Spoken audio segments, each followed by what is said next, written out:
Emor, the end of the parasha, speaks about the Megadef, a person that spoke out the name of HaKadosh Baruch Hu and cursed.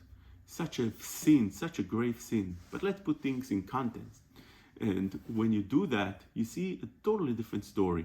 We're talking about a kid that was born to a woman that was called Shlomit Bat Divri. The Torah tells us that she was not the most modest of Klal Israel. Actually, she was the least modest in Klal Israel.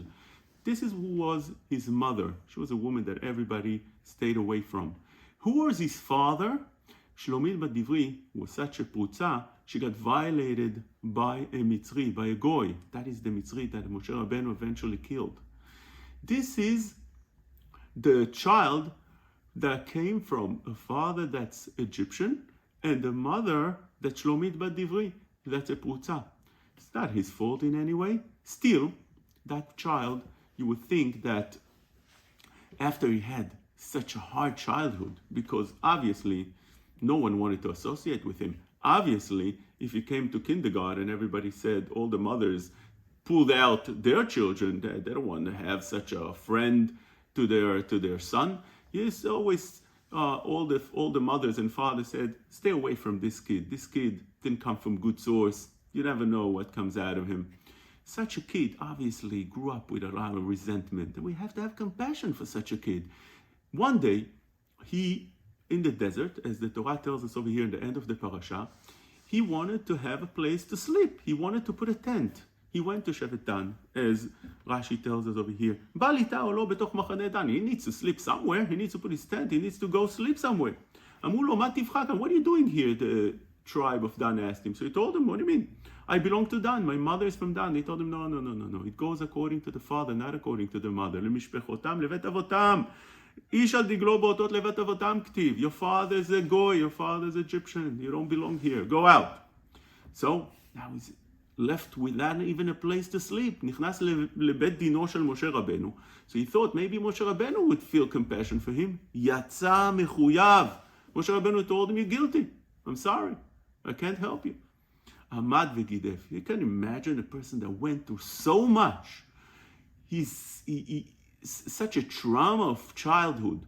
Such parents. Grew up without a father. Now, another aspect over here. This kid, the Mefarshim explained that he was mitgayer, as Rashi tells us. בתוך בני ישראל מלמד שנתגייר, Rashi tells us. He became a ger. What does that mean he became a ger?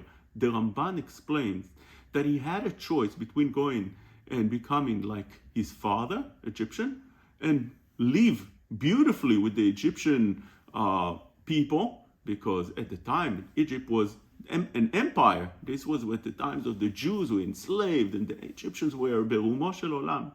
Or go with the Jews and become like a slave and nobody, degraded. And he chose to go with the Jews. Not only that, the Chachamei Tzorfat, the Tosfot explained that he was really mitgayer, because although his mother is a Jew, but before Matan Torah it would go according to the father. So he sacrificed for Am Yisrael. You would think that a person like this you should have compassion for such a person. Today, a person like that, you understand him. He says something wrong. You understand. You take him to therapy. You speak to him. You calm him down. What happened over here? That the Torah said, you did something wrong? Death penalty. He has to be killed. How is that possible? How is that possible? It's a big question. Big questions that I keep on asking year after year. I had many answers for this. So I wanted to say in the past that maybe something like that doesn't happen overnight. We think that we're usually accustomed to think and hear that a person that went out stabbing, hitting, killing, shooting, so we say, oh, he was such a good kid, we never saw from him anything, he grew up with such a good family. And that's what usually they say on such people. It was such a surprise. That doesn't happen. Nothing happened in surprise. It's a buildup of time, and a person that goes to such vicious things obviously had this thing within him building up for a long time, cooking in the heart, and he should have stopped it in the beginning. At the end, it was too late already. So maybe the fault of such a person is that in the beginning, when he started having ill feelings towards HaKadosh Baruch Hu, he should have worked on it right away. Today we want to say something else. Over here it says that Moshe Rabbeinu didn't know what to do with him. Moshe Rabbeinu went to ask הקדוש ברוך הוא, ינוחו במשמר לפרוש להם על פי אדוני. Moshe Rabbeinu didn't know what to do with such a person. So הקדוש ברוך הוא told them, no, he's deserving of the death penalty. It could be that was Moshe Rabbeinu's dilemma. In one hand, this person went through so much, and it's not really his fault. I don't know what to do with such a person. Should I give him the capital punishment and kill him because he did something under so much pressure, trauma, bad?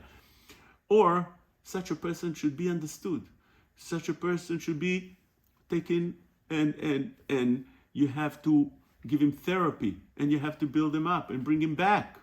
Says HaKadosh Baruch Hu, you're right, your calculation, Moshe Rabbeinu, was right, but not to this person. This person didn't have all that, HaKadosh Baruch Hu says. That's why it's HaKadosh Baruch Hu, because you need to go to the ultimate, to the being that knows to the heart of the person, and that is HaKadosh Baruch Hu. He tells him, no, this person did it just from being rasha, vicious. This person maybe has anger, and you have to know how to control your anger, but you can't excuse such an act on everything else that you want to say, because that's not the situation over here. He's not broken to the level that he couldn't control himself. I want to wish everybody Shabbat Shalom. I want to thank Shnaim Yomi for this big zechut, and really every one of us should join in and try to listen and try to be mechazek in that couple of minutes daily, and take that to the next level of learning שניים מקרא ואחד תרגום. Thank you.